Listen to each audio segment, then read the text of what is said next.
ನಾನು ರಾಜಕೀಯ ಚರ್ಚೆಗಳ ಮಧ್ಯೆ ಮತ್ತೆ ನಮ್ಮ ಆರ್ಥಿಕ ತಜ್ಞರನ್ನು ಕೂಡ ಮಾತಾಡಿಸ್ತೀನಿ. ಯಾಕಂದರೆ ಅದು ಬಹಳ ಇಂಪಾರ್ಟೆಂಟ್ ಈಗ ಭಾರತೀಯರಿಗೂ ಅದಕ್ಕೂ ಕೂಡ. ಯಾಕಂದರೆ ಕೇಳ್ತಾ ಇದ್ದಾರೆ ಹೇಗೆ ಆರ್ಥಿಕವಾಗಿ ಎಫೆಕ್ಟ್ ಆಗೋದು ಪಾಕಿಸ್ತಾನಕ್ಕೆ ಅಂತೇಳಿ.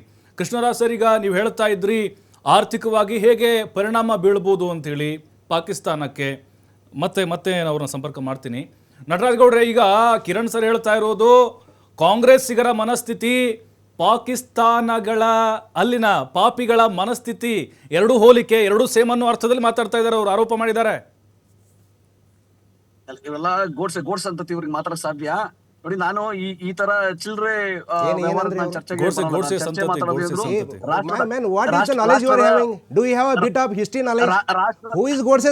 ಒಂದ್ ನಿಮಿಷ ಇರ್ರಿ. ಏನ್ರಿ ಕಂಟ್ರೋಲ್ ಆನ್ ದಿ ಲ್ಯಾಂಗ್ವೇಜ್.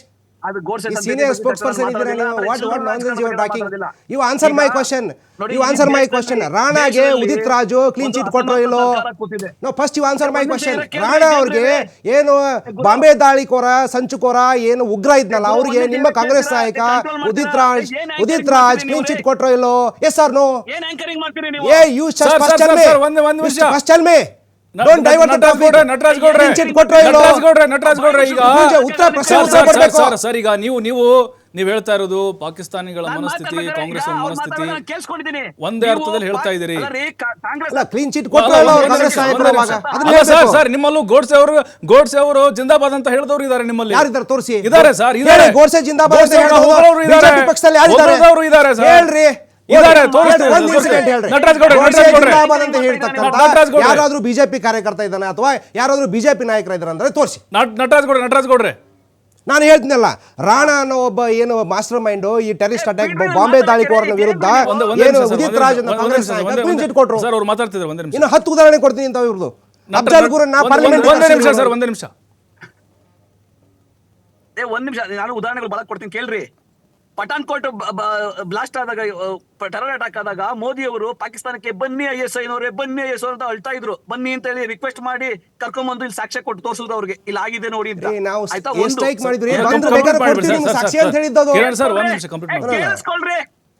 ಸತ್ಯ ಕೇಳಿಸ್ಕೊಳ್ಳೋ ಧೈರ್ಯ ಮಾಡ್ರಿ.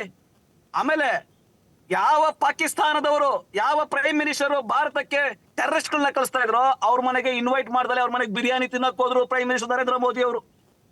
ಇದಕ್ಕಿಂತ ಬೇಕೇನ್ರಿ ದೇಶಕ್ಕೆ ಒಬ್ಬ ಅಸಮರ್ಥ ಸರ್ಕಾರ, ಪ್ರಧಾನಿ ಅಂತ ಹೇಳಕ್ಕೆ? ಎಷ್ಟ್ ದಿನ ಕಾಪಾಡ್ತಿರ್ರಿ ಆ ಅಸಮರ್ಥ ಪ್ರಧಾನಮಂತ್ರಿಯನ್ನ?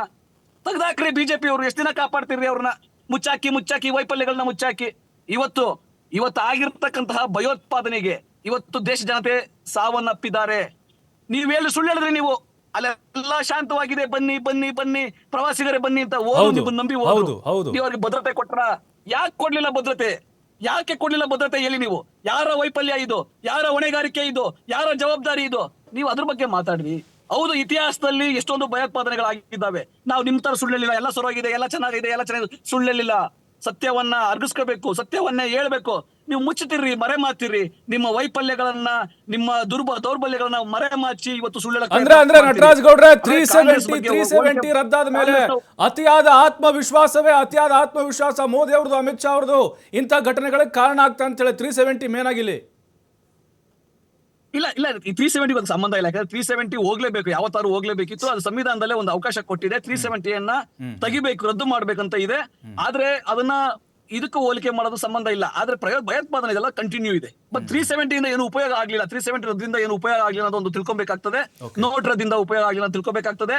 ಮೋದಿಯವರ ರಾಜತಾಂತ್ರಿಕತೆಯಿಂದ, ಮೋದಿಯವರ ವಿದೇಶಾಂಗ ನೀತಿಯಿಂದ ಏನು ಉಪಯೋಗ ಆಗಿಲ್ಲ ಅಂತ ತಿಳ್ಕೊಬೇಕಾಗ್ತದೆ. ಸತ್ಯ ಏನು, ಅಲ್ಲಿ ಏನ್ ವಾಸ್ತವ ಇದೆ ಅದನ್ನ ತಿಳಿಸ್ಬೇಕಾಗ್ತದೆ. ಇತಿಹಾಸವನ್ನ ನಾವು ಮುಚ್ಚಲಿಕ್ಕೆ ಸಾಧ್ಯ ಆಗಲ್ಲ, ಸತ್ಯವನ್ನ ಮುಚ್ಚಲಿಕ್ಕೆ ಸಾಧ್ಯ ಆಗಲ್ಲ. ಕಾಂಗ್ರೆಸ್ ಸರ್ಕಾರ ಇದ್ದಾಗ ನಾನು ಹಾಗೆ ಇಲ್ಲ ಭಯೋತ್ಪಾದನೆ ಅಂತ ಇಲ್ಲ, ಭಯೋತ್ಪಾದನೆ ಆಗಿದೆ. ಆದ್ರೆ ನಾವು ಸತ್ಯವನ್ನ ಮುಚ್ಚಿಕ್ತಾ ಇರ್ಲಿಲ್ಲ. ನೀವು ಸತ್ಯ ಮುಚ್ಚಕ್ಬೇಡಿ.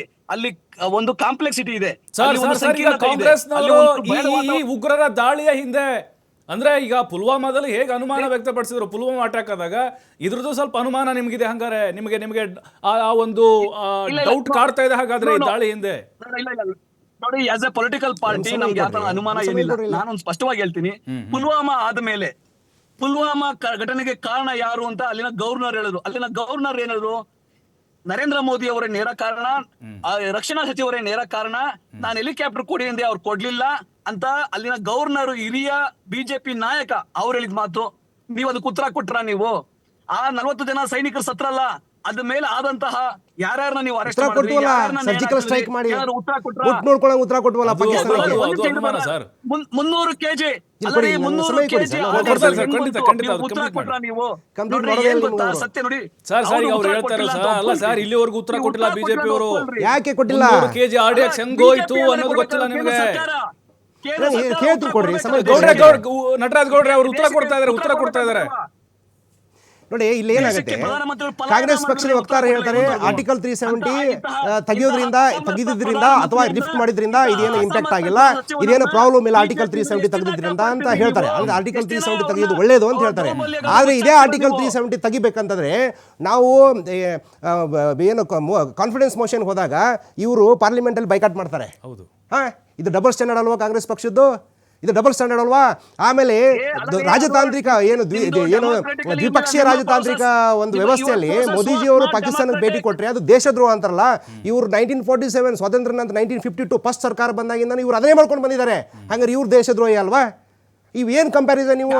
ನಾನು ಹೇಳ್ತಿರೋದು ಏನಂತಂದ್ರೆ ಇವ್ರ ಕ್ಲಿಯರ್ ಸ್ಟ್ಯಾಂಡ್ ಏನು, ನಮ್ಮ ಭಾರತೀಯ ಜನತಾ ಪಾರ್ಟಿ ಅವರ ಪ್ರಶ್ನೆ ಏನಂದ್ರೆ ಯಾವತ್ತು ಈ ಭಾರತ ದೇಶದಲ್ಲಿ ಉಗ್ರಗಾಮಿ ಚಟುವಟಿಕೆಗಳು ನಡೆದಿದ್ದಾವೆ, ಪ್ರತಿ ಸಂದರ್ಭದಲ್ಲಿ ಏನು ದೇಶದ್ರೋಹ ಚಟುವಟಿಕೆ ನಡೆದಿದ್ದಾವೆ, ಪ್ರತಿ ಸಂದರ್ಭದಲ್ಲೂ ಕೂಡ ಕಾಂಗ್ರೆಸ್ ಪಕ್ಷ ಮತ್ತು ಕಾಂಗ್ರೆಸ್ ಪಕ್ಷದ ವಕ್ತಾರರಂತವರು ಆ ಒಂದು ಉಗ್ರಗಾಮಿ ನಿಂತಿದ್ದಾರೆ. ಫಾರ್ ಎಕ್ಸಾಂಪಲ್ ಮಾಡ್ಕೊಳ್ಳೋದು ನೀವು ಅವರ ಈಗ ನೀವು ಮಾಡ್ಕೊಳ್ತೀವಿ ಕಾಂಗ್ರೆಸ್ ಪಕ್ಷ ಅಂದ್ರೆ ಭಾರತ ದೇಶ ಜನತೆ ಇತಿಹಾಸದಲ್ಲಿ ನೋಡಿದೆ, ಆದ್ರಿಂದ ಅವರು ಸೋಲಿಸಿ ಮನೆ ಕುಂತಿದೆ. ವೇಸ್ಟ್ ನೀವು ಅಂತ ಹೇಳಿ 3ನೇ ಸಲ ಸತತವಾಗಿ ಆರಿಸಿದೆ. ಈಗ ಅಫ್ಜಲ್ ಗುರು ಅಂತ ಒಬ್ಬ ಟೆರರಿಸ್ಟ್ ಸರ್ ಏನ್ ಮಾಡಿದ, ಏನು ನಮ್ಮ ಇದರಲ್ಲಿ ಪಾರ್ಲಿಮೆಂಟ್ ಮೇಲೆ ಅಟ್ಯಾಕ್ ಮಾಡಿದ್ರು ಅಫ್ಜಲ್ ಗುರು ಅಂತ ಟೆರರಿಸ್ಟ್ ಇವರು. ಅವರಿಗೆ ಶಿಕ್ಷೆ ಆದ್ಮೇಲೆ ರಾತ್ರಿ ಹೋಗಿ ಇವರು ಸುಪ್ರೀಂ ಕೋರ್ಟ್ ಅಲ್ಲಿ ಬೇಲ್ ಅಪ್ಲಿಕೇಶನ್ ಹಾಕ್ತಾರೆ. ಕಾಂಗ್ರೆಸ್ ಪಕ್ಷದ ನಾಯಕರು ಕಪಿಲ್ ಸಿಬಲ್ ಮೋದಿ ಅವರು ಪಾಕಿಸ್ತಾನಕ್ಕೆ ಹೋದ್ರು, ನವಾಜ್ ಶರೀಫ್ ಮೊಮ್ಮಗಳು ಭಾಗಿಯಾದ್ರು, ಹೇಳ್ತಿದ್ದಾರೆ ಕಾಂಗ್ರೆಸ್. ದ್ವಿಪಕ್ಷೀಯ ಮಾತುಕತೆ ಮಾಡೋದು ತಪ್ಪಂತಂದ್ರೆ ಇದೇ ಕಾಂಗ್ರೆಸ್ ಪಕ್ಷ 60 ವರ್ಷ ಆಡಳಿತ ಮಾಡಿದ ಪಕ್ಷ ದ್ವಿಪಕ್ಷೀಯ ಮಾತುಕತೆ ಮಾಡ್ಕೊಂಡು ಬಂದಿದೆ. ಅವ್ರಿಗೆ ಏನು ಮುಟ್ಟ ಕೆಲಸ ಮಾಡಿಲ್ಲ. ನೋಡ್ಕೊಳ್ಳುವಂತ ಕೆಲಸ ಮಾಡಿರ್ತಕ್ಕಂಥದ್ದು ಯಾವ್ದು ಅಂತಂದ್ರೆ ಅದು ಭಾರತೀಯ Janata party, Modiji. Only terrorist ಅಥವಾ ಇಂಥ ಆಕ್ಟಿವಿಟಿ ಸಪೋರ್ಟ್ ಮಾಡ್ಕೊಂಡು ಈ ತರ ಒಂದು ಜನರಲ್ಲಿ ಕನ್ಫ್ಯೂಷನ್ ತುಂಬೋದು. ಒಂದು ಕ್ಲಾರಿಟಿ ಇಲ್ಲಿ ಇವರಿಗೆ ದೇಶಭಕ್ತಿ ಅನ್ನೋದಿಲ್ಲ, ಒಂದು ಕನ್ವಿಕ್ಷನ್ ಅನ್ನೋದಿಲ್ಲ ದೇಶದ ಬಗ್ಗೆ.